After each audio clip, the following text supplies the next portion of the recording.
When I found proof my husband was sleeping with my sister behind my back, I stayed silent and played the perfect wife, then orchestrated the most devastating reveal at her wedding reception, exposing their betrayal to every guest who believed their innocent act.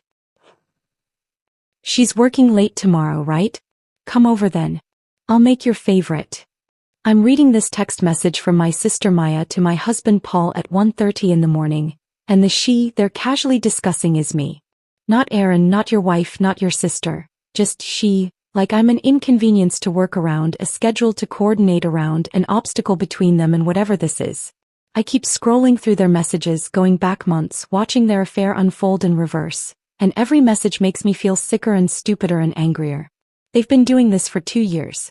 2 years of lies in hotel rooms and stolen moments while I worked late to pay our mortgage, while I helped Maya plan her dream wedding, while I smiled for family photos and believed we were all happy. Paul is asleep upstairs. Maya is probably asleep in her apartment across town, the apartment I helped her move into, practicing her vows for the wedding where I'm supposed to be her maid of honor in 8 weeks. They think they've been so careful. They think I'm too trusting to ever find out. They're wrong. And by the time I'm done with both of them, everyone they know will see exactly who they really are. But let me back up. Because 3 hours ago I had no idea any of this existed. 3 hours ago I was making pancakes. It's Sunday morning in early March and our kitchen smells like butter and vanilla. Paul is sitting at our table reading the newspaper, sunlight coming through the windows we picked out together 3 years ago when we renovated this place. We've been married 8 years. We have routines. Saturday mornings at the farmer's market, Sunday pancakes, movie nights with takeout from the Thai place down the street. Annual camping trips to Crater Lake with Maya and whoever she's dating. Normal stuff. Boring stuff. The kind of life that doesn't make for interesting stories but makes you feel safe. I flip a pancake and glance over at Paul. He's wearing the old college sweatshirt I keep threatening to throw away, his hair sticking up on one side because he hasn't showered yet. This is us. This is what marriage looks like at the 8-year mark when you think everything is fine. "Blueberries?" he asks without looking up from the sports section. "Already washed. In the fridge." He grins at me like I've just solved world hunger, and I feel that small warm satisfaction of knowing someone well enough to anticipate what they need. I work as an art director at a boutique creative agency downtown. Paul handles corporate accounts at some tech marketing firm with a name I can never remember. We're not rich but we're comfortable. We're not exciting but we're content. Or at least I thought we were. My phone buzzes on the counter. It's Maya asking if we're still on for dinner Tuesday at that new Italian place near her apartment. I confirm and she sends back 3 heart emojis, which is very Maya. She's always been the expressive one, the sister who cries during commercials and makes friends in grocery store lines and hugs people she just met. I tell Paul about dinner and his face does this thing it always does when Maya's mentioned, this immediate brightening like someone just turned up his volume. "I'll grab that wine she likes," he says, already pulling out his phone to make a note. "That Pinot Grigio from the vineyard we visited." I smile because this seems thoughtful. This seems like my husband being considerate of my sister. This seems normal. Maya has been part of our relationship from the beginning. She was there the night Paul and I met at that gallery opening in Seattle 9 years ago. He helped me pick out my wedding dress. She spent our first Thanksgiving as a married couple at our terrible first apartment, laughing about the turkey I'd burned so badly we had to order pizza. She's family. She's been woven into every major moment of our marriage. 3 months ago, everything shifted when Derek proposed. Maya called me that night crying so hard I could barely understand her, and I screamed into the phone with excitement because my baby sister was getting married. Paul heard me from the other room and came running thinking something was wrong. That night Maya came over with Derek to celebrate. We drank champagne on our couch while she showed us the ring, this massive emerald-cut diamond that probably cost more than my car. Derek comes from old Portland money. His family owns half the buildings downtown and doesn't talk about it. Maya had dated successful guys before but this felt different. She kept saying things like, "I can't believe this is real," and "I get to spend forever with him," and Derek looked at her like she was the only person in the room. Before they left, Maya grabbed my hands and asked me to be her maid of honor. I said yes before she even finished asking. We've always been close despite the 4-year age gap.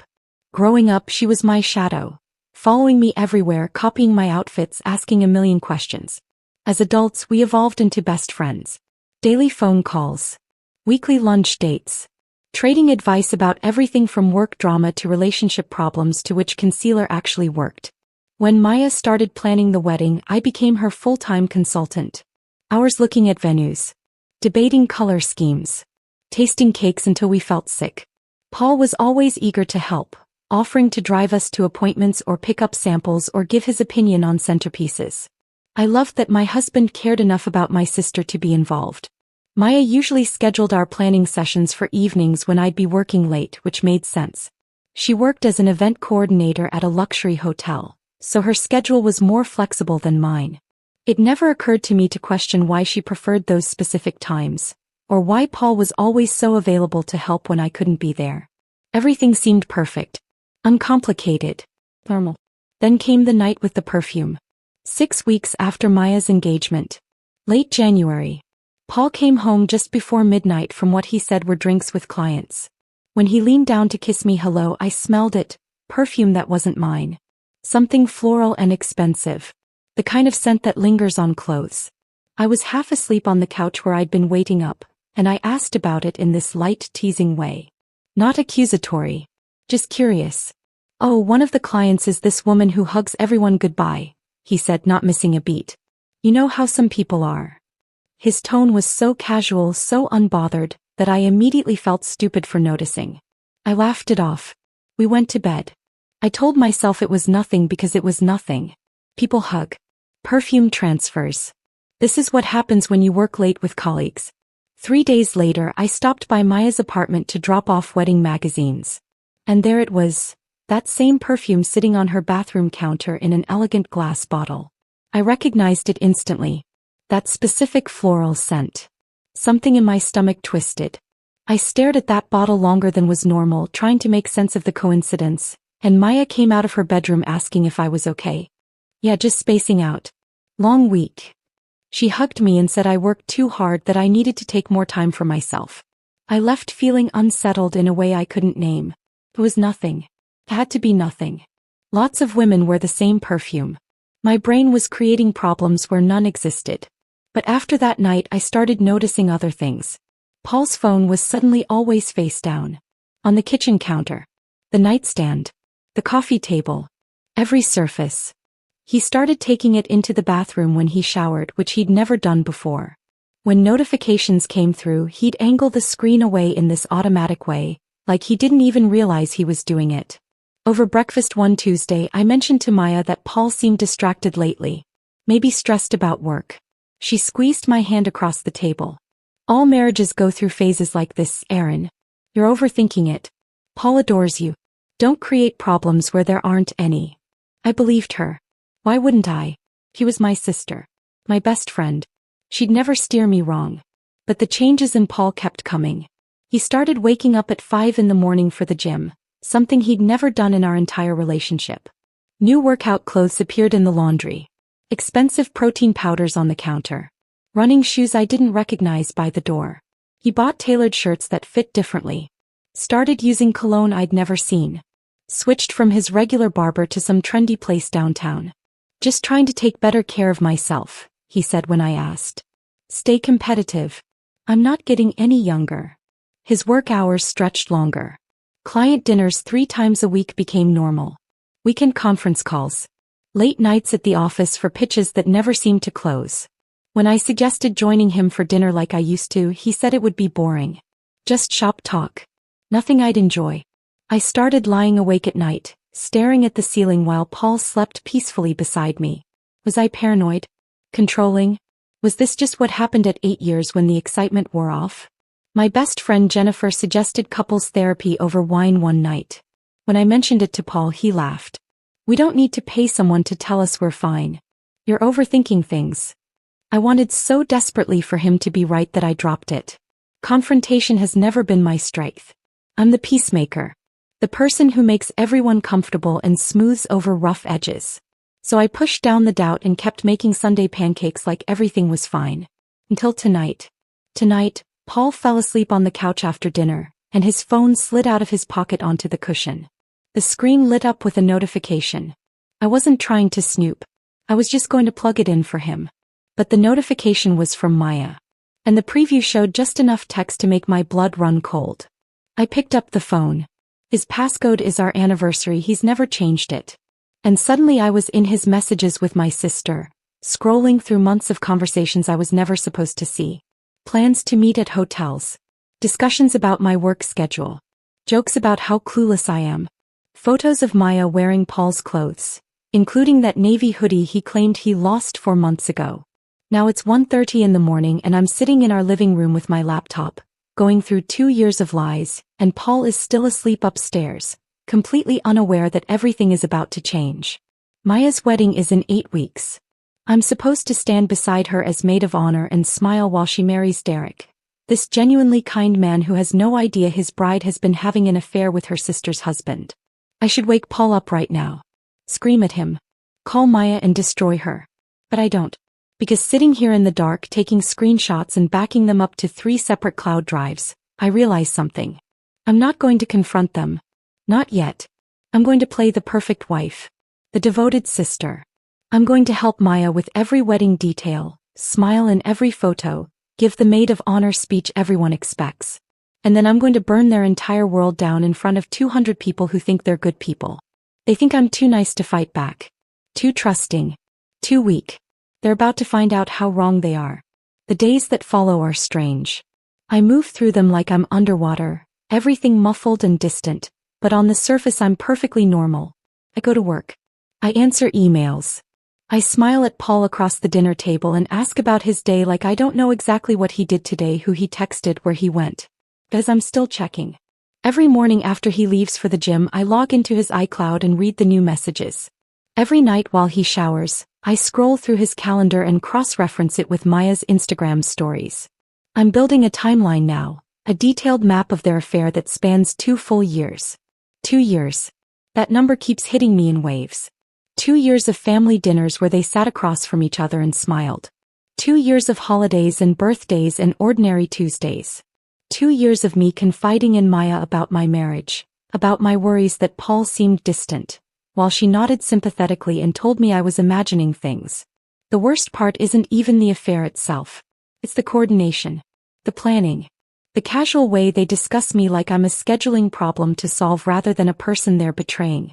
She's got that design conference in San Francisco next month. Paul writes in a message dated 6 weeks ago. Perfect. Maya responds. We can finally do that weekend trip you mentioned. I'll tell Derek it's a girls' spa thing with college friends. They're so comfortable with the lying. So practiced. Like they've done this 1,000 times and perfected the art of deception. I'm sitting at my desk at work on a Wednesday afternoon, staring at a logo design that's due by end of day when my phone buzzes. It's Maya. Lunch tomorrow? I need your opinion on bridesmaid dress colors. I'm between sage green and dusty blue. I stare at that message for a full minute. She has no idea. Absolutely no idea that I know. That I've seen the photos of her wearing Paul's clothes. That I've read every message where she calls me naive and gullible. That I know she's been sleeping with my husband in the apartment I helped her furnish, planning her wedding while destroying mine. Tomorrow works. I type back. That cafe near my office at noon? Perfect. Love you, sis. I set my phone down and go back to the logo design, but my hands are shaking. Not from sadness. From rage. Pure, cold rage that sits in my chest like a stone. That night, I do something I've been avoiding. I go through Paul's bank statements. He's been sloppy here too, probably because he never imagined I'd look. Charges at the Heathman Hotel downtown. 6 separate stays over the past 4 months. Always on nights I was traveling for work or visiting my college roommate in Eugene. Dinner reservations at restaurants Paul claimed were client meetings. Purchases at lingerie stores that definitely weren't for me because I haven't received a gift from him in over a year. One charge catches my eye. 3 months ago, right after Maya got engaged, Paul bought something from a jewelry store. $1,500. My stomach drops. I click through to the detailed receipt and there it is. A gold bracelet. Custom engraved. I've never seen this bracelet. Paul certainly never gave it to me. But I remember seeing something gold on Maya's wrist at Sunday dinner 2 weeks ago. She said Derek gave it to her as an early wedding gift. I close my laptop before I throw it across the room. The next day I meet Maya for lunch. She's already at the cafe when I arrive, sitting at our usual table by the window, looking radiant in a cream sweater that probably costs more than my rent. She jumps up to hug me when she sees me. "You look tired," she says, studying my face with what looks like genuine concern. "Are you sleeping okay?" "Just busy at work," I say, sliding into the chair across from her. "You know how it is." She launches into wedding talk immediately. The ongoing debate about bridesmaid dresses, a crisis with the florist who might not be able to get peonies in November, drama with Derek's aunt who wants to bring her new boyfriend who no one has met. I nod in all the right places, make appropriate sympathetic noises, offer solutions to problems I don't care about. And then I notice it. The gold bracelet on her left wrist. "That's pretty," I say, gesturing to it. "Is it new?" Her hand goes to it automatically, a small, secretive smile crossing her face. "Oh, this? Yeah, Derek gave it to me. Early wedding present. Isn't it beautiful?" "Gorgeous," I say, keeping my voice light. "He has good taste." She beams. "He really does. I'm so lucky, Aaron." I know every bride says this, but I genuinely feel like the luckiest woman alive. Derek is he's everything I've ever wanted. I take a sip of my water to avoid responding because if I open my mouth right now, I might tell her that her fiancé isn't the one who bought that bracelet. That my husband, her brother-in-law, the man she's been sleeping with for 2 years, paid $1,500 for that piece of jewelry she's wearing while she gushes about how much Derek loves her. "Speaking of Derek," Maya continues, "I need to finalize the head table seating chart. Obviously you and Paul will be right next to us. I want my favorite people close." "Of course," I say. "Wouldn't miss it." She reaches across the table and squeezes my hand. "I keep thinking about how lucky I am to have you as my sister. Some people don't get along with their siblings, you know? But you and me, we've always been a team. I honestly don't know what I'd do without you." The audacity of it nearly takes my breath away. She's holding my hand, looking me in the eye, saying these things while carrying on an affair with my husband. While wearing jewelry he bought her with our joint account. While planning to stand at an altar in front of 200 people and pledge loyalty to Derek when she's been loyal to no one.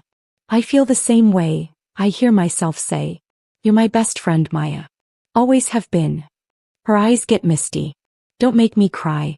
I'm wearing mascara." We finish lunch talking about centerpieces and the timeline for the reception. She shows me photos of the venue decorated for a different wedding, pointing out where our table will be, where the dance floor is, where the bar will be set up. "And this is where you'll give your maid of honor speech," she says, zooming in on a photo of the microphone stand near the head table. "No pressure, but I'm expecting something good. You're the writer in the family." "I've been working on it," I tell her, which is true. I've been working on that speech for weeks now, perfecting every word, timing every pause. It's going to be memorable. I promise. "I can't wait," she says, practically glowing. "This is going to be the best day of my life."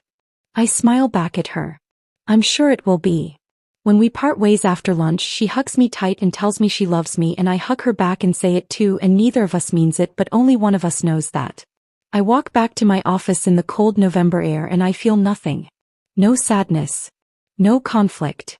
Just that same cold clarity I felt the night I discovered everything. That evening, Paul comes home from work carrying flowers. Grocery store flowers, nothing fancy, but it's been months since he brought me anything, and I understand immediately what this is. Guilt. Some small part of him that still feels bad about what he's doing, trying to ease his conscience with a $12 bouquet. "These are pretty," I say, putting them in a vase. "What's the occasion?" "No occasion. Just thought of you."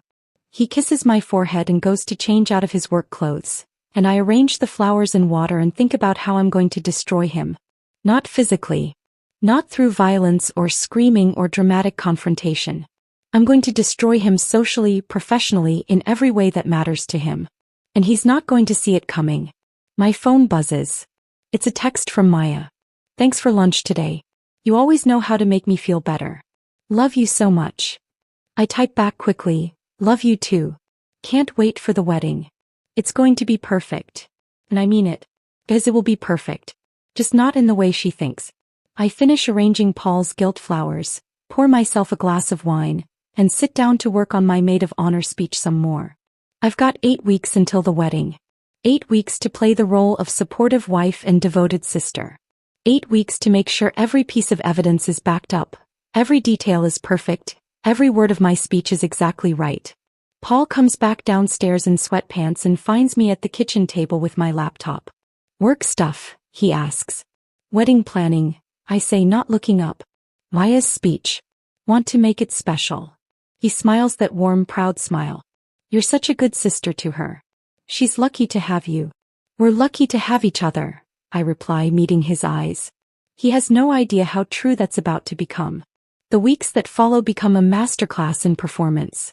I'm acting every single day, every single moment, and nobody suspects a thing.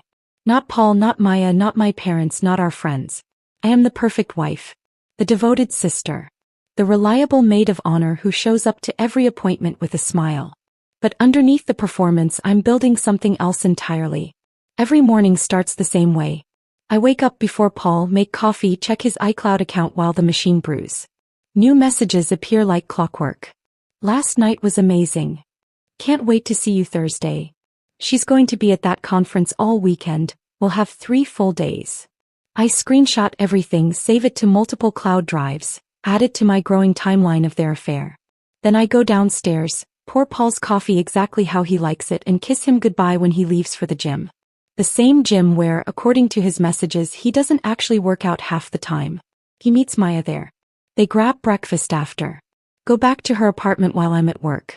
At the office, I throw myself into a major rebranding project for a tech startup that's paying us more than any client we've had in years.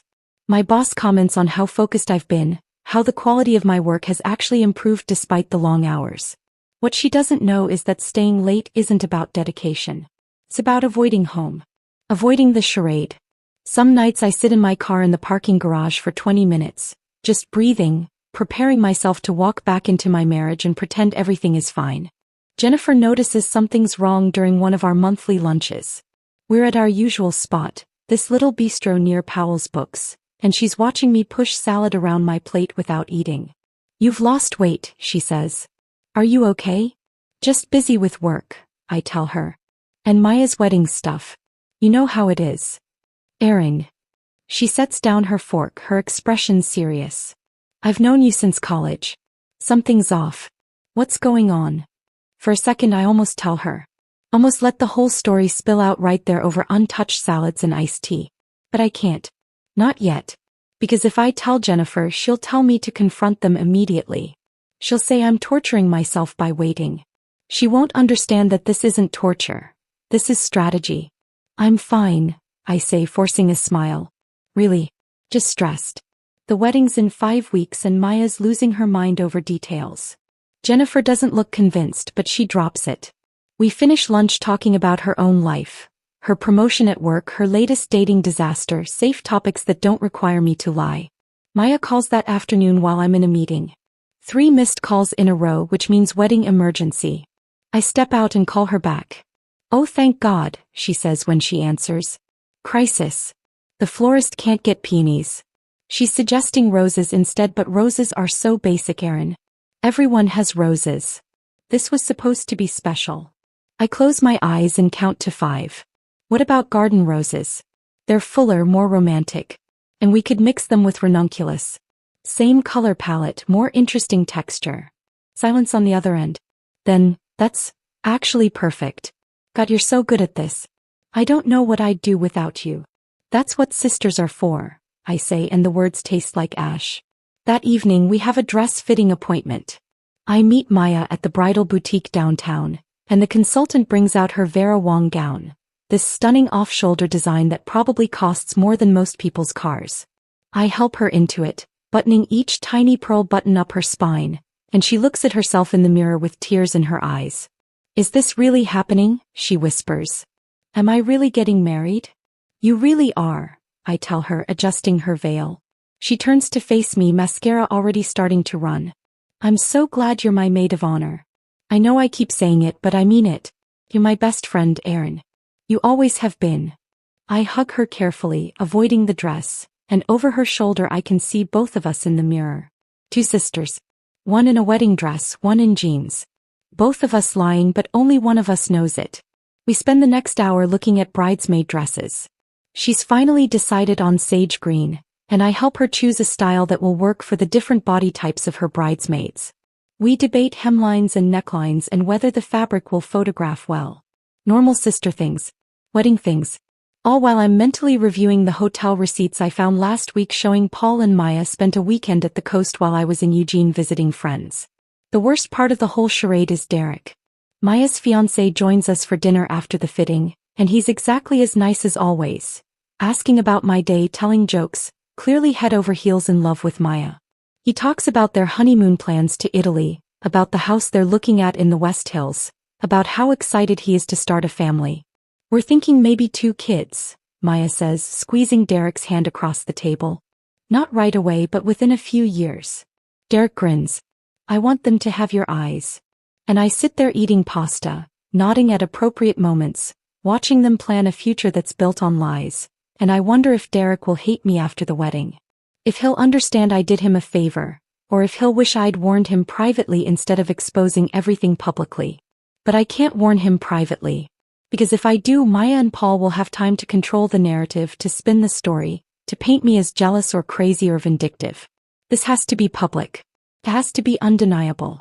It has to be in front of everyone who matters. 3 weeks before the wedding, Maya's nonprofit holds its annual fundraiser gala. It's a black tie event at a downtown hotel, complete with silent auction, live music, and Portland's wealthy elite pretending to care about children's literacy. Paul volunteers to help with logistics, which makes everyone in our family smile about what a supportive brother-in-law he is. I watch him get ready that night with new eyes. The tuxedo I don't remember him buying. Cufflinks that weren't in his drawer last month. Cologne applied with more care than he's shown for anything involving me in half a year. You look handsome, I tell him, because that's what a good wife says. You look beautiful, he replies, kissing my forehead with lips that have kissed my sister. At the gala, I work the room in a burgundy gown Maya helped me pick out. I make small talk with donors, laugh at jokes I don't find funny, pose for photos with Paul's arm around my waist. The perfect couple. The supportive sister and brother-in-law helping Maya's career. But I'm watching them. Always watching. I see Paul's hand linger on Maya's lower back when he guides her through the crowd. See her lean into him when he whispers something that makes her laugh. See them exchange glances across the ballroom that last just a fraction too long. And then about an hour into the event, they disappear. Event logistics. Maya tells the event coordinator before heading toward the service hallway. Paul follows 2 minutes later, claiming he's taking a phone call. They're gone for 17 minutes. I know because I time it on my phone while pretending to scroll through social media. When they return, Maya's lipstick is slightly smudged. Paul's bow tie is looser. They come back from different directions, like that makes it less obvious. That morning I checked their messages. Can't wait to see you in a tux tonight. You know what that does to me. I'll find a reason to steal you away. Promise. Now I'm watching that promise fulfilled in real time, and I'm smiling for a photographer from the Portland Tribune who wants a shot of Maya with her sister. We pose together, arms around each other, and he takes several photos. Beautiful, he says. You can really see the family resemblance. Later I'll wonder if that photo ever ran. If it's still somewhere online, frozen proof of the moment before everything exploded. With 2 weeks until the wedding, I become meticulous. I practice my maid of honor speech in front of my bathroom mirror at 3 in the morning, timing each pause, perfecting the delivery. I organize all my evidence into folders on my phone. Messages, photos, hotel receipts, bank statements. And I practice pulling them up quickly, making sure I can navigate to exactly what I need even if my hands are shaking. I buy a new clutch, something elegant enough for a formal wedding but large enough to hold my phone comfortably. I rehearse reaching for it naturally, unlocking it smoothly, holding it up so nearby tables can see the screen. I also do something that probably makes me either very smart or slightly crazy. I schedule 2 appointments with a therapist. Not to actually process my feelings, I don't have time for that, but to establish a paper trail. Proof that I knew about the affair and was dealing with it in healthy, appropriate ways before I chose to expose it. Insurance against anyone later claiming I acted out of unstable emotion. Have you considered confronting your husband directly? Dr. Harlow asks during our second session. I'm not ready yet, I tell her, which is completely true, just not in the way she thinks. She nods sympathetically. These things take time. There's no rush. You need to process at your own pace.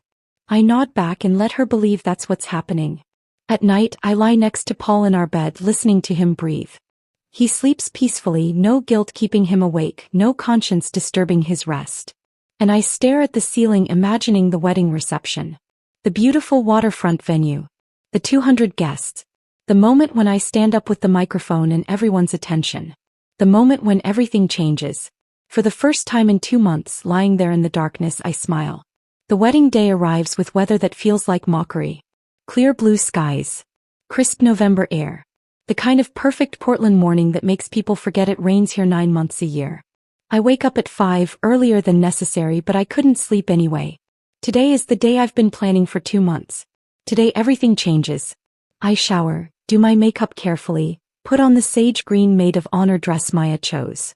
It fits perfectly because I've lost 12 pounds since discovering the affair, stress eating me from the inside out even as I smile through every wedding appointment.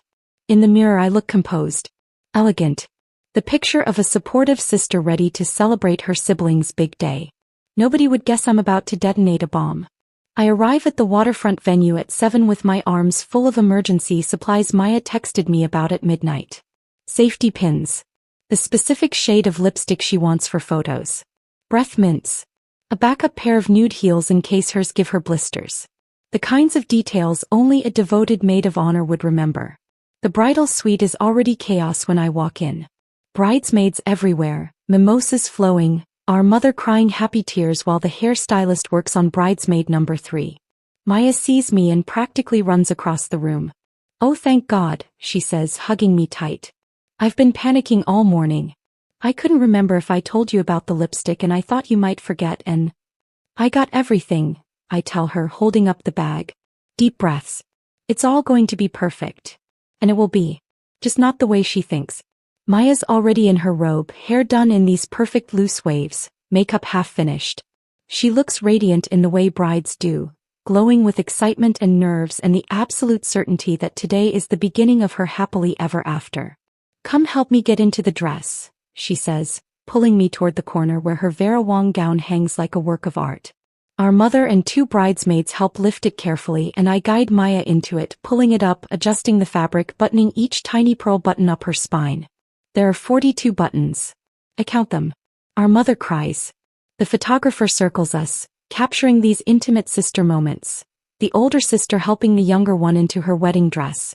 Both of us smiling, everything perfect. "I can't believe this is happening," Maya whispers, staring at herself in the full-length mirror. "I'm actually getting married." "You really are," I say, adjusting her veil.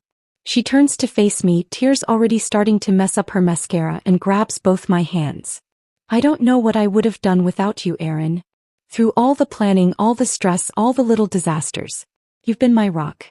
You're the best sister anyone could ask for." The words should hurt, but they don't. They just solidify everything I'm about to do. "That's what sisters are for," I tell her. She hugs me carefully, trying not to wrinkle the dress, and I hug her back, and the photographer captures that too. 2 sisters. 1 getting married. Both crying. A beautiful moment that will be deleted from every device by tomorrow. The bridesmaids finish getting ready, everyone taking turns with the hair and makeup artists. I sit in the corner sipping water. Not mimosas, I need to be completely clear-headed, and going over my speech in my head one more time.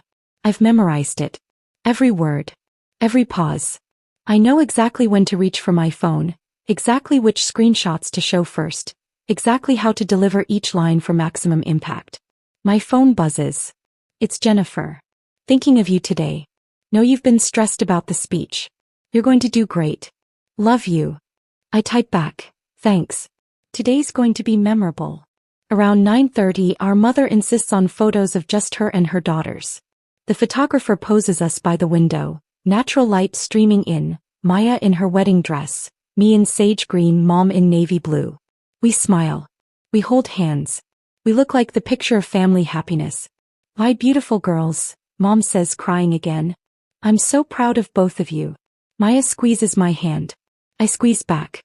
At 10, it's time for Maya to head down for pre-ceremony photos with Derek. First look photos, they call them, where the groom sees the bride for the first time. Maya is nervous, fidgeting with her bouquet. "What if he doesn't like the dress?" she asks. "He's going to love it," I assure her. You look perfect. She does. She looks absolutely perfect. And in about 4 hours she's going to look completely destroyed. I stay behind in the bridal suite, taking a moment alone. I check my phone one last time, making sure all my evidence is organized and ready. Messages, photos, hotel receipts, bank statements, everything I need to make this undeniable. Then I head downstairs to find my seat. The ceremony space is stunning. White chairs in neat rows. An arch covered in white roses and eucalyptus. The Willamette River sparkling in the background. 200 guests in expensive clothes, chatting and laughing, everyone excited for the ceremony to start. I see Paul almost immediately. He's sitting 5 rows back, looking handsome in his charcoal suit, talking to my Aunt Carol. When he sees me, he smiles and waves. I wave back. Play the part. He finds me in the corridor behind the ceremony space a few minutes before things start. You look beautiful, he says, kissing my cheek.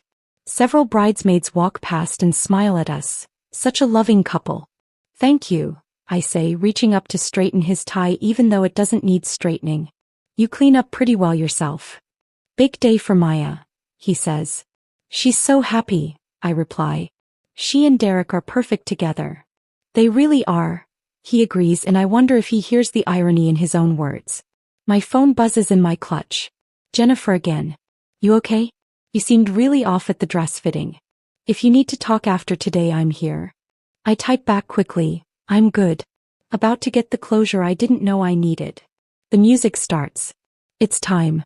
I take my place at the front, maid of honor position, and watch as guests file to their seats. Derek stands at the altar with his best man, looking nervous and excited and completely unaware that his life is about to implode. He's a good guy. Kind. Successful. Completely in love with Maya.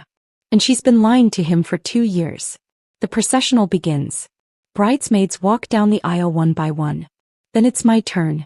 I walk slowly, smiling at guests, and when I pass Paul's row, I see him watching Maya's empty spot at the back of the aisle, that same soft expression on his face I've seen 100 times in the past 2 months. Then the music changes. Everyone stands. And Maya appears at the back of the aisle on our father's arm. She looks like a fairy tale. The dress fits perfectly, the veil catches the light, her smile is radiant. Derek's face when he sees her breaks into pure joy. Several guests start crying. It's beautiful. Picture perfect. Everything a wedding should be. I stand at the altar holding Maya's bouquet, watching this ceremony that's built entirely on lies, and I feel nothing but that same cold calm I've been carrying for weeks. The officiant begins. Words about love and commitment and choosing each other every day. Maya and Derek exchange their personal vows, and Maya's voice cracks with emotion when she promises Derek honesty and loyalty and forever. From my position at the altar, I can see Paul 5 rows back, watching her with this tender expression, probably convinced their affair is some grand love story rather than a betrayal. The ceremony ends. Maya and Derek kiss. Everyone applauds. They walk back down the aisle together as husband and wife, and I follow with the best man, and we all move to the terrace for cocktail hour. The next hour is a blur of small talk I won't remember. Guests congratulating Maya. Derek's parents thanking me for being such a wonderful maid of honor. His mother telling me how Derek knew Maya was the one after 3 dates. Everyone's so happy. So completely unaware. I don't drink. Not even the champagne the servers keep offering. I need to be completely clear-headed. Finally, we move inside for dinner. The reception hall is gorgeous. Hundreds of candles, white roses everywhere, string lights creating this magical atmosphere. I'm seated at the head table between Maya and the best man. Maya keeps squeezing my hand, so happy, so grateful, so completely doomed. Dinner is served. It's delicious and I can't taste any of it. Then the speeches begin. Derek's best man goes first. He tells funny stories about their college days, makes touching comments about friendship and loyalty. Several guests cry. Everyone applauds. Then the DJ announces, and now the maid of honor, Erin Caldwell. I stand up, pick up my champagne flute, reach into my clutch and feel my phone there ready. 200 faces turn toward me. Maya is beaming. Derek has his arm around her. Paul is watching me proudly from his seat. None of them have any idea what's about to happen. I smile, take a breath, and begin to speak. Thank you all for being here to celebrate Maya and Derek on this absolutely beautiful day. My voice is warm, steady. I've practiced this opening 100 times in front of my bathroom mirror at 3 in the morning, and now it sounds exactly how I want it to, genuine, loving, the perfect maid of honor. I raise my champagne flute and the crowd murmurs agreement. 200 smiling faces turn toward me. Maya is beaming at the head table, eyes already glistening with happy tears. Derek has his arm around her shoulders. My mother is in the third row dabbing at her eyes with a tissue. Paul is 5 rows back, watching me with this proud expression like he's not currently having an affair with the woman in the white dress. As Maya's older sister, I continue, I've had the privilege of watching her grow from that curious little girl who followed me everywhere into the incredible woman standing before you today. Several guests nod knowingly. This is exactly what they expect. Sappy sister stories, childhood memories, maybe a funny anecdote about Maya's terrible teenage fashion choices. Standard maid of honor speech material. Maya has always had this gift for making people feel special, for creating these picture-perfect moments that make life feel magical. She's planned events for hundreds of people over her career, coordinated proposals and anniversaries and celebrations, always making sure every detail is flawless. More nodding. Maya's reputation as an event coordinator is well known. Derek's mother is smiling warmly. And she planned this wedding with the same meticulous attention to detail, I say, my smile never wavering. Making sure everyone here would witness exactly what she wanted us to see. The tone of that last sentence is just slightly off. Just enough that a few people in the front row shift uncomfortably. Maya's smile falters a fraction. She's smart enough to sense something wrong but not smart enough to know what. I pause. Let the room settle. Make sure I have everyone's complete attention. But what I've also had, I say, my voice dropping lower, more serious, is a front row seat to a very different side of Maya's life. One that most of you have never seen. The room goes completely silent. That horrible anticipatory quiet before disaster strikes. I reach into my clutch and pull out my phone. Maya's face drains of color so fast I think she might actually faint. Her hand reaches across the table toward me in this instinctive gesture, like she can somehow stop what's coming, but it's too late. This has been too late for 2 months. 7 months ago, I continue, my voice steady despite my racing heart. I discovered something that shattered my entire world. I discovered that my husband Paul and my sister Maya have been having an affair. The gasps are immediate and collective, like the whole room inhaled at once. Someone near the back drops their glass and the crash echoes in the sudden silence. A woman at table 6 says, "Oh my God," loud enough for everyone to hear. I unlock my phone and hold up a screenshot, angling it so the nearby tables can see. It's a text message from Maya to Paul, the words clear and undeniable. "Can't wait to have you all to myself tomorrow. You're all I think about." Maya tries to stand but Derek grabs her wrist, his face going from confusion to horror as he processes what I'm saying. Paul is halfway out of his chair but frozen, like his body can't decide whether to run toward me or away from me. My mother has both hands over her mouth. My father's face has gone completely red. "This is from 3 weeks ago," I say calmly, scrolling to another message. "And this one is from Maya to Paul, sent while I was in Seattle for a work conference." I read it aloud, my voice clear and steady. "She's gone until Thursday. Come over tonight. I'll wear that thing you like." I pause, let that sink in, then add, "Sent while I was working 18-hour days to land the account that helped pay for this beautiful wedding we're all attending today." The room erupts. People standing. Chairs scraping. Voices overlapping in shock and outrage. But I just keep talking, keep delivering evidence like a prosecutor presenting a case because I've practiced this and I know exactly what I need to say. I have 2 years' worth of messages like this. I continue, my voice cutting through the chaos. 2 years of planning hotel stays around my business trips. 2 years of coordinating their affair around my schedule like I'm an inconvenience to work around rather than a person they're betraying. Derek suddenly reaches across Maya and grabs my phone from my hand. I let him take it. This is part of the plan. He needs to see it himself. He scrolls frantically, his face transforming from shock to devastation to pure rage as he reads message after message after message. "Is this true?" he asks Maya, his voice breaking on the last word. She's crying now, mascara streaming down her face in black rivers, but she can't form words. Just sits there shaking her head, whether in denial or disbelief I can't tell. Answer me. Derek shouts and the entire room hears it. 200 guests watching in horror as a marriage ends before it even begins. Maya whispers something I can't hear from where I'm standing. What? Derek demands. What did you say? It wasn't. Maya's voice is barely audible. I didn't mean for it to. How long? Derek cuts her off. How long has this been going on? Maya just cries harder. How long? Derek roars, standing so violently his chair falls backward with a crash. The room goes dead silent again. Everyone waiting for the answer they already know will be devastating. 2 years. Maya finally whispers. The sound that follows is like nothing I've ever heard. Derek's mother screams. Someone at table 8 starts crying. Multiple people pull out their phones, some to record, some probably to text others who aren't here. The wedding coordinator is standing near the entrance looking absolutely panicked, like she's trying to figure out how to salvage an event that's already completely destroyed. I keep talking because I'm not done yet. I have hotel receipts, I say, pulling up another file on a second phone I've kept in my other hand. 6 separate bookings at the Heathman downtown over the past 4 months. All under Paul's name. All on dates he told me he was at sales conferences. I hold up the phone showing a booking confirmation. The tables closest lean in to see.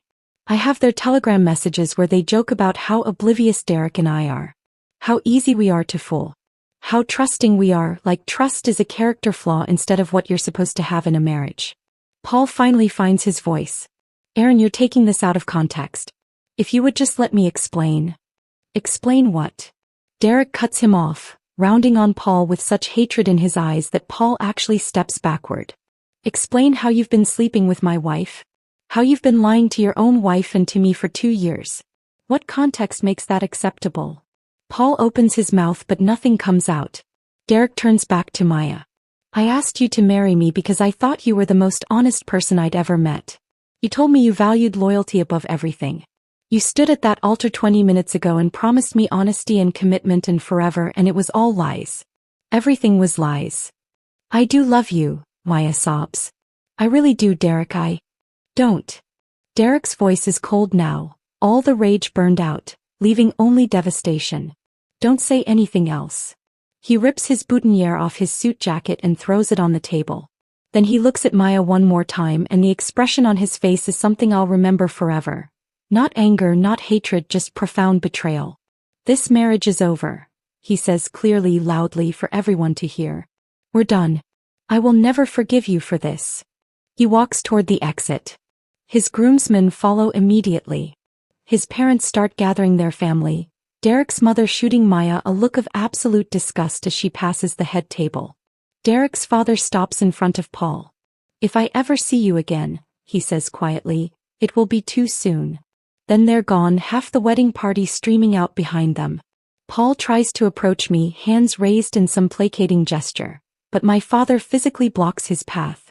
You take one more step toward my daughter, Dad says in a voice I've never heard him use before, and I promise you'll regret it.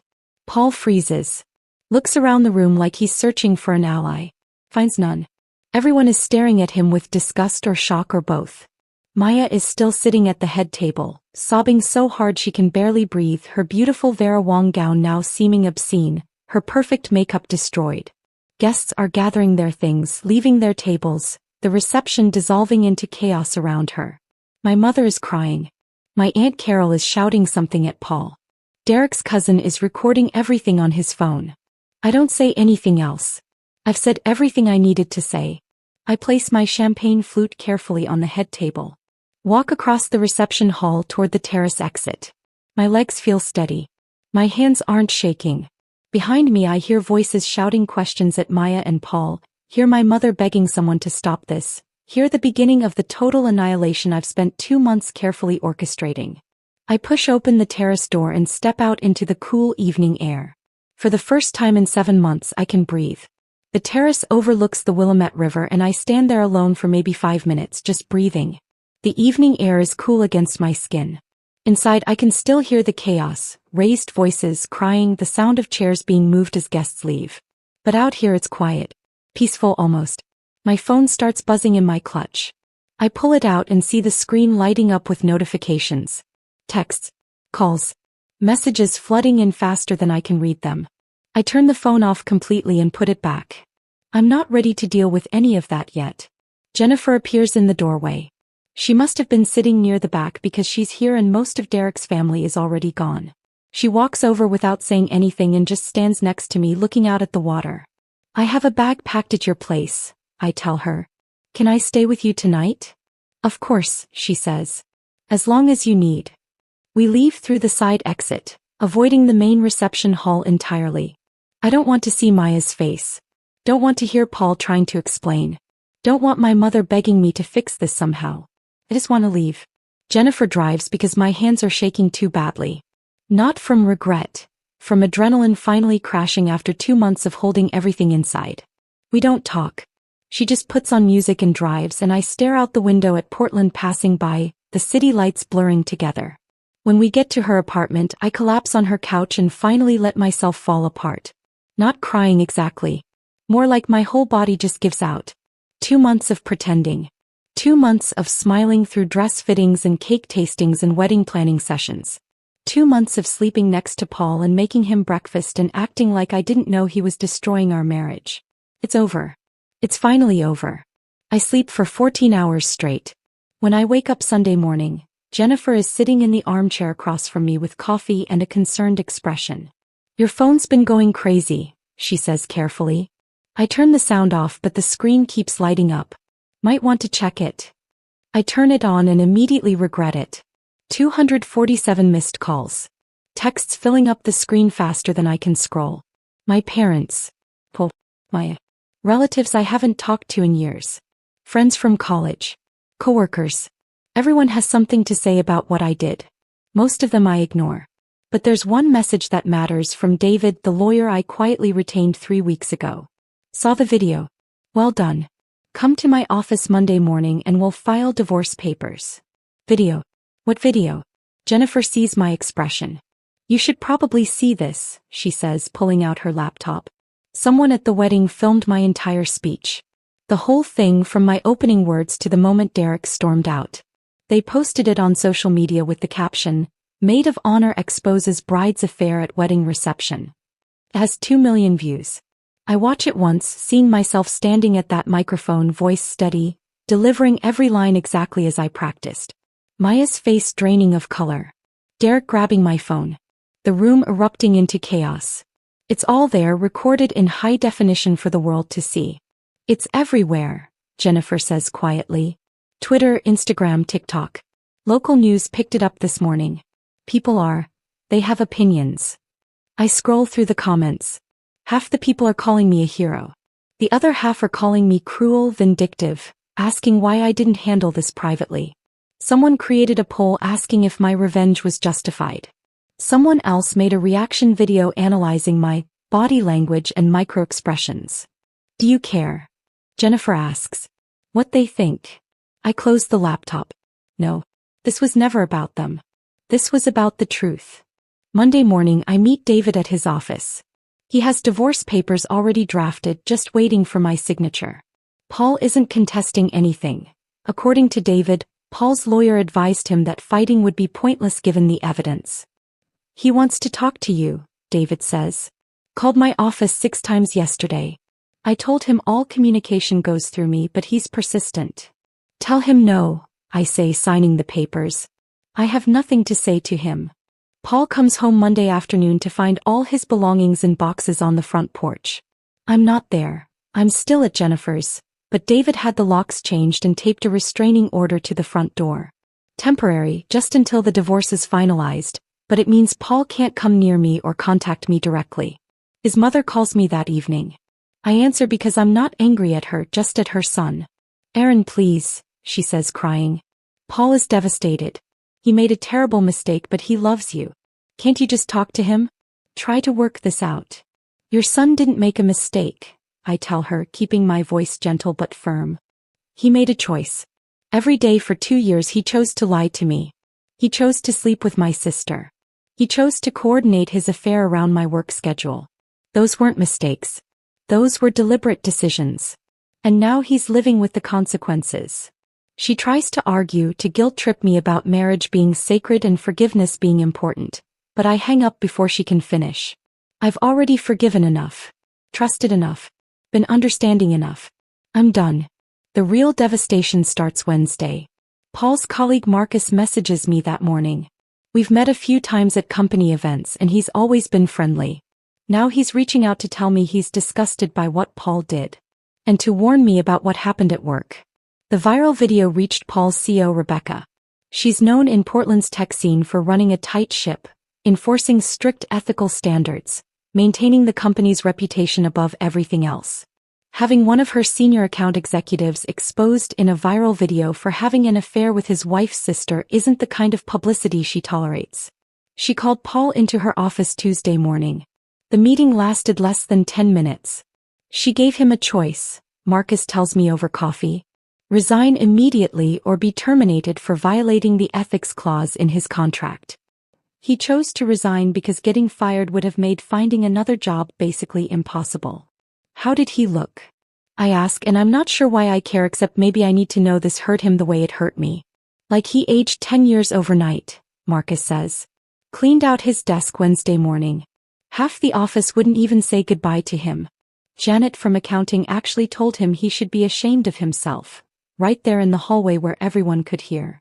I feel a savage satisfaction hearing this. Maybe that makes me a bad person. I've stopped caring. Maya's destruction happens even faster. The luxury hotel chain she worked for has spent decades building a reputation for elegance and discretion.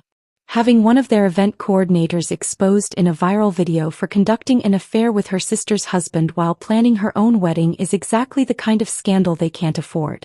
My cousin Rachel, who still follows Maya on social media, tells me Maya was called into HR Monday morning.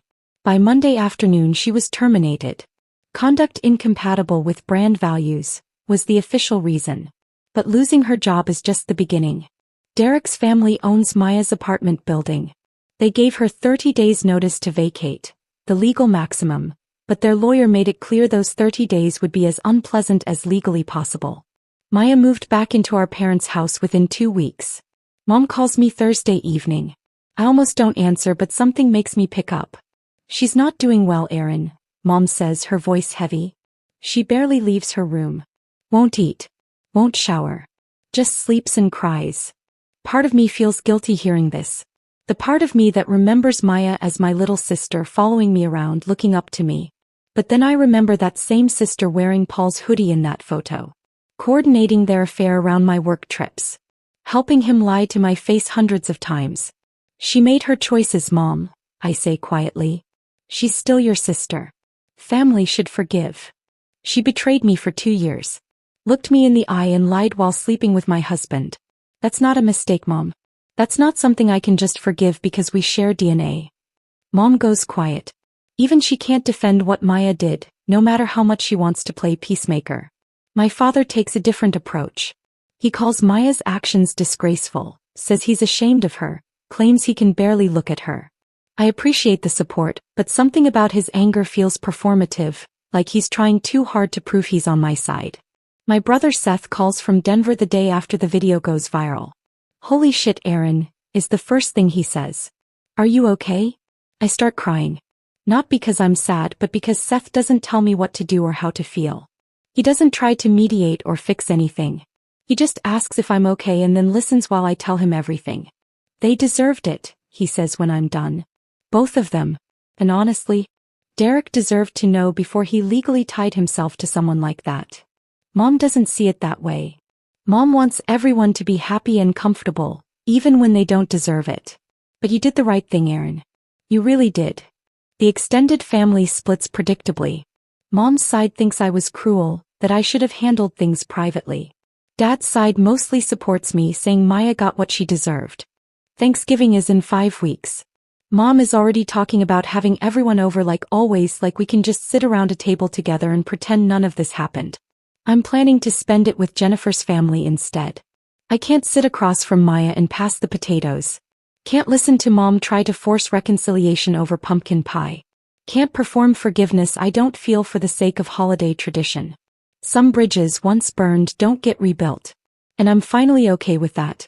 3 weeks after the wedding, I'm sitting in Jennifer's apartment scrolling through job postings. Not because I need a new job, but because focusing on something normal helps.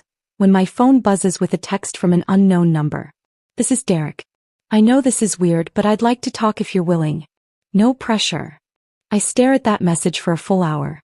Jennifer comes home from the grocery store, sees me frozen on the couch with my phone in my hand and asks what's wrong.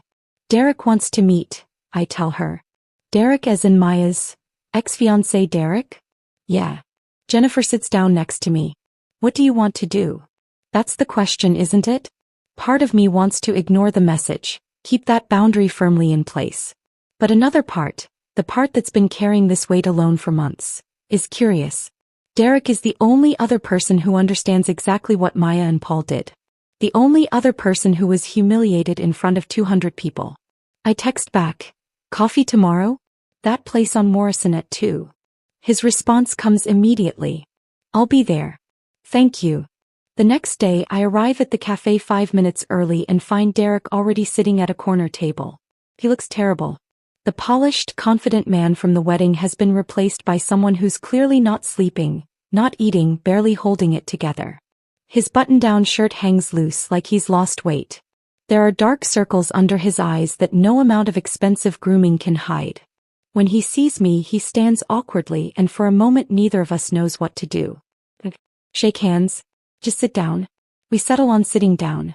For the first 5 minutes we just sip our coffee in silence. Two people who were destroyed by the same two people, trying to figure out if we're allowed to be angry together or if that somehow makes it worse. Finally, Derek speaks. I'm sorry. I look up, confused. For what? For not seeing it, he says, staring into his coffee cup. For bringing you into my family's orbit. For making my wedding the worst day of your life too. For all of it. Something about the genuine regret in his voice breaks something open in me. I start crying right there in the cafe and I can't stop. Derek doesn't try to comfort me or tell me it's okay. He just hands me napkins from the dispenser and waits. When I finally stop, I wipe my eyes and say, you don't have anything to apologize for. You didn't do this. They did. I know, he says quietly. But I still feel like I should have known. There must have been signs. Things I missed. There were signs, I tell him. I saw them for months and convinced myself I was imagining things. Maya told me I was overthinking. Paul told me I was being paranoid. They were good at lying. That's not on us. We talk for 2 hours that first day. About the affair. About the wedding. About how we're both trying to process what happened while everyone around us has opinions about how we should feel. My mother keeps saying I dodged a bullet, Derek says. Like that makes it better. Like finding out the person you loved was lying to you for 2 years is somehow lucky because you didn't legally marry them. People keep congratulating me for standing up for myself, I reply. Like I should be proud. And part of me is, but mostly I'm just tired. Yeah, he says. Tired is the right word. We start meeting regularly after that. Once a week at first, just coffee and conversation. But it quickly becomes twice a week, then 3 times, then almost daily. Because Derek is the only person who really understands. He tells me about having the wedding annulled. About explaining to relatives what happened. About his mother crying, not because the marriage ended, but because she's embarrassed about how much money they spent on a wedding that lasted negative hours. She keeps saying, what will people think? Derek says one afternoon while we're walking along the waterfront. Like the problem isn't that Maya cheated on me. It's that people found out. I tell him about the loneliness of being right. About how people treat me differently now. Some look at me like I'm brave. Others look at me like I'm vindictive. Jennifer is supportive but doesn't really understand. My family is split. And I'm just trying to get through each day without falling apart. Do you regret it? Derek asks. Exposing them like that. No, I say immediately. I regret that I had to. But if I'd done it privately, they would have controlled the narrative. They would have painted me as jealous or crazy. This way the truth is undeniable. Good, he says. Because I'm glad you did it. If you hadn't, I would have married her. Legally tied myself to someone who's been lying to me since the beginning. We start piecing together the timeline of the affair during one of our walks. Derek remembers Maya canceling plans because she was tired from work. On nights I now know Paul was with her. I remember Paul's sudden interest in helping with wedding planning. We realize Maya and Paul coordinated not just around me but around Derek too. Every lie, every excuse, every work event or family obligation was carefully constructed to keep both of us in the dark. She told me she was at a bridal expo the weekend of my college reunion, Derek says. I asked if she wanted to come with me and she said she couldn't miss it. But there was no expo that weekend. I checked. Paul told me he had a sales conference in Seattle. I add. Same weekend. I bet they were together. Probably. The shared investigation is somehow healing. We're constructing the full picture of what they did, how they did it, and understanding that we weren't stupid for trusting them. We were just normal people who believed the people we loved were telling the truth. After a month of coffee meetings, Derek suggests dinner. An actual dinner at a restaurant, not just grab coffee and walk around. Feels different. More intentional. But I say yes because spending time with Derek has become the one part of my day I actually look forward to. We start talking about things other than Maya and Paul. Our childhoods. Our dreams. Books we love. Movies we hate. What we want from life now that our previous plans have completely exploded. I always thought I'd be married by now, Derek admits one night. Have kids by 35. The whole traditional thing. Me too, I say. And instead I'm 32, divorced, and my sister destroyed my marriage. Think you'll ever get married again? I don't know, I say honestly. Ask me in a year. Right now, trusting anyone feels impossible. Meanwhile, Maya is spiraling. She starts leaving letters at my parents' house. Long, handwritten apologies that my mother tries to force me to read. When I refuse, Mom reads them to me over the phone anyway, telling me how sorry Maya is, how much she regrets everything, how she's in therapy now. One letter claims the affair started as a mistake and she didn't know how to end it. That makes me furious. Affairs don't last 2 years by accident. They last because you choose them every single day. Another letter tries to blame Paul entirely. Says he pursued her. That she felt pressured. That she was confused and vulnerable. Maya is 32 years old. Fully capable of saying no. Watching her try to dodge responsibility is almost worse than the original betrayal. She shows up at my office one afternoon. Building security calls up to ask if I'll see her. I watch from my third-floor window as she stands in the lobby crying, and I feel nothing except irritation that she's making a scene at my workplace. Tell her I'm not available, I say to security. The breaking point comes when Maya somehow gets Derek's new number. We're having dinner when his phone rings. He glances at the screen, frowns, and answers. Hello. I watch his expression change from confusion to anger as he listens to whoever's on the other end. Then he stands up from the table and walks outside, and I can see him through the window, pacing and gesturing. He comes back 5 minutes later looking furious. That was Maya, he says. How did she get your number? No idea. She was crying, begging me to convince you to talk to her. Said you're the only one who can help her move forward. That she needs closure. What did you say? I told her she's delusional if she thinks either of us ever wants to hear from her again. He sits down heavily. Then I hung up and blocked the number. 2 months after the wedding, Derek asks me to dinner. Not our usual casual places but a nice restaurant downtown. When I arrive, he's wearing a suit. There are flowers on the table. And I realize this might not just be friendly anymore. We're both nervous in a way we haven't been during our other meetings. Conversation is stilted at first. We talk about safe topics. Work, the weather, a movie he saw last weekend. Halfway through dinner, Derek puts down his fork. I need to tell you something, he says. And if it ruins this friendship, I'll understand. But I have to say it. My heart starts racing. I think I know what he's going to say. And I'm terrified and excited in equal measure. I have feelings for you, Aaron, Derek says quietly. I know the timing is terrible. I know we're both still processing trauma. I know people will judge us if we're together. But I can't pretend anymore that these meetings are just about shared grief. You make me laugh. You make me feel like myself again. And I hope, maybe you feel the same way. I'm quiet for a long moment. Processing. Because I do feel the same way. But I'm scared. Scared of being hurt again. Scared of making a mistake. Scared this is just trauma bonding and not real connection. I do feel the same way, I finally admit. But I don't know if that's healthy or if we're just using each other to process what happened. I don't know either, Derek says. Maybe we're both a little broken right now. Maybe this is a terrible idea. But maybe it's not. Maybe two people who understand each other's pain is exactly what we both need. We talk for 2 more hours about whether this is healing or harmful. Whether we're ready. Whether we can build something real on a foundation of mutual betrayal. We don't have answers to any of these questions. But when Derek walks me to my car and kisses me goodnight, gentle and tentative and full of possibility, I realize I don't need answers yet. I just need to feel something other than anger. And this, whatever this is, feels like hope. Derek and I start dating officially in late January, 3 months after the wedding. We agree to take it slow, be honest about everything, and accept that this might not work. But we're willing to try. The first few weeks are careful. Tentative.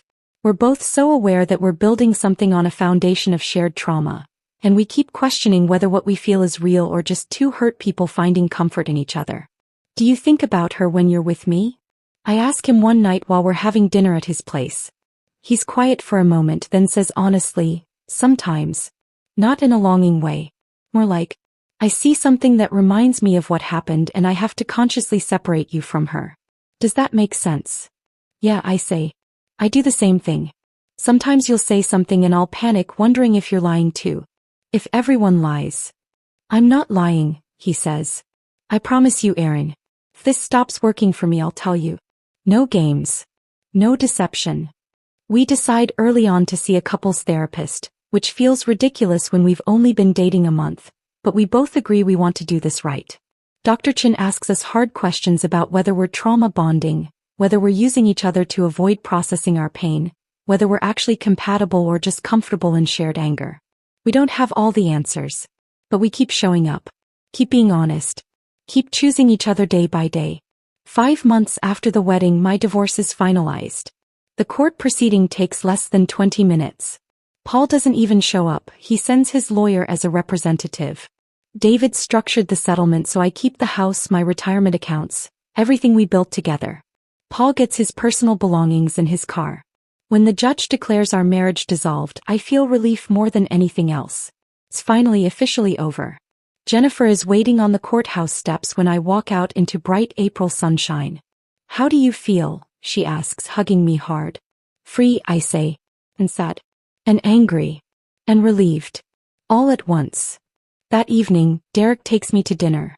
We're not sure if we're celebrating or commiserating, but we're together and that feels right.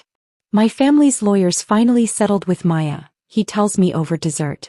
She has to repay about $30,000 of the wedding costs. Can she afford that? Barely. She's working retail now. It'll take her years to pay it back. Part of me feels guilty hearing this. But then I remember the hotel receipts and the messages and the 2 years of lies, and the guilt fades. At work, I throw myself into every project with intensity that borders on obsessive. I'm staying late, taking on the challenging accounts other art directors avoid, bringing innovative ideas that win us 3 new major clients. My boss, Karen, notices. 6 months after the wedding, she calls me into her office. I'm promoting you to creative director, she says without preamble. You've earned it. The team respects you. Clients love you. And frankly, you've been doing the job for months without the title. The promotion comes with a significant raise. I used the money to move out of the house I shared with Paul. There are too many ghosts in those walls. Too many memories of who I used to be. I find a loft in the Pearl District. Exposed brick, huge windows, light everywhere. The complete opposite of my old life. Moving day feels like shedding skin. I get rid of almost everything Paul and I bought together. The couch where I discovered his affair, the dining table where we ate countless dinners while he lied to my face, the bed we shared while he was sleeping with my sister. I keep only what's truly mine. That first night in the new apartment, I eat Thai food on the floor because I haven't bought furniture yet, and I feel more at home than I did in 8 years of marriage. Jennifer helps me shop for furniture. Derek helps me assemble an IKEA bookshelf that takes 4 hours and nearly ends our relationship. Seth flies in from Denver for a weekend and helps me paint an accent wall navy blue. I'm building a life that's genuinely mine. Not compromised. Not negotiated. Just authentically what I want. Derek and I have been together 4 months when summer arrives, and we're still navigating what we are to each other. Some days it feels perfect. Other days it feels fragile. People judge us. I tell him one evening while we're walking along the waterfront. I can see it in their faces when I mention you. They think we're opportunists. Does it matter what they think? Derek asks. I don't know. Maybe. Sometimes I wonder if they're right. If we're just using each other to process what happened. Maybe we are, he says. But maybe that's okay. Maybe two people who understand each other's pain is exactly what we both need right now. We go to therapy together every other week. Dr. Chin asks us hard questions. We answer honestly. We're building something slowly, carefully on ground that still feels unstable. My parents don't know about Derek and me yet. I'm not ready for my mother's judgment, her comments about how inappropriate it is, her suggestions that I'm doing this to hurt Maya. But Derek's parents know. And surprisingly they approve. His mother tells him she's glad he found someone who understands what he went through. 8 months after the wedding, my mother calls with an ultimatum. Thanksgiving is in 3 weeks, she says. I want the whole family here. That includes you and Maya. Mom. Enough time has passed, Aaron. She's your sister. Family is family. I won't accept no for an answer. I refuse initially. But my father calls separately and he sounds so tired, so worn down by the family fracture, that I reluctantly agree to meet with Maya first. Just the two of us. Neutral territory. Before I commit to Thanksgiving. We meet at a coffee shop downtown on a Saturday morning. Maya shows up looking terrible. She's gained weight. Her hair is unwashed. She's wearing sweatpants. He starts crying the moment she sits down. I'm so sorry, she says. I know I've said it before, but I need you to know how sorry I am. I've been in therapy. I'm working on myself. I'm trying to understand why I did what I did and I let her talk for 10 minutes. Let her spill all her rehearsed apologies and excuses and explanations. When she finally stops, I speak. I don't forgive you, I say clearly. And I probably never will. Aaron, please. What you did wasn't a mistake, I continue. It was a choice you made every single day for 2 years. You looked me in the eye and lied. You let me help plan your wedding while you were sleeping with my husband. You only feel bad now because you got caught. Maya cries harder. I know I don't deserve forgiveness. I miss you. I miss my sister. That sister doesn't exist anymore, I tell her. You destroyed her the moment you chose Paul over me. Over Derek. Over basic decency. Can't we at least try? Maya asks desperately. Can't we work toward being sisters again someday? No, I say. Trust once shattered, this completely doesn't rebuild. The best we can hope for is civil coexistence at family events for mom and dad's sake. But we're not friends. We're not close. We're just two people who share DNA. It's not the closure she wants. But it's the truth. I walk out of that coffee shop feeling lighter. I've stopped carrying the burden of her redemption. That's her work to do, not mine to grant. 14 months after the wedding, I'm sitting in my loft on a Saturday morning drinking coffee and thinking about how different my life looks now. I'm 33. Divorced. Estranged from my sister probably forever. In a relationship that started under the most unusual circumstances imaginable. And somehow I'm happier than I've been in years. People ask me all the time if I regret exposing Maya and Paul the way I did. If the public humiliation was too harsh. If I'd do it differently. My answer is always the same. I regret that I had to do it at all. But I don't regret doing it the way I did. Because they spent 2 years controlling the narrative, controlling me. I took that power back in the only way that guaranteed they couldn't spin the story. My life doesn't look like I imagined it would. But it's mine. Built on truth instead of lies. Derek and I are talking about moving in together next year. It terrifies me. But it also fills me with hope. I've learned that healing isn't linear. Some days I wake up angry. Other days I wake up grateful.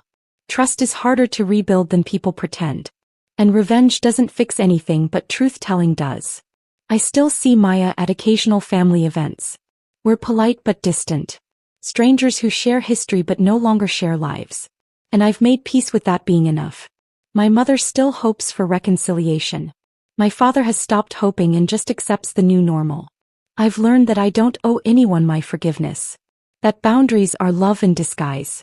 That sometimes the strongest thing you can do is walk away from people who hurt you, even when everyone tells you family means staying. The biggest lesson I've learned is this. Trust your instincts. Believe people when they show you who they are. And when someone betrays you so completely that there's no path back, don't be afraid to burn the bridge and walk away from the ashes. Because on the other side of that fire is a life that's truly yours. And that's worth more than anything.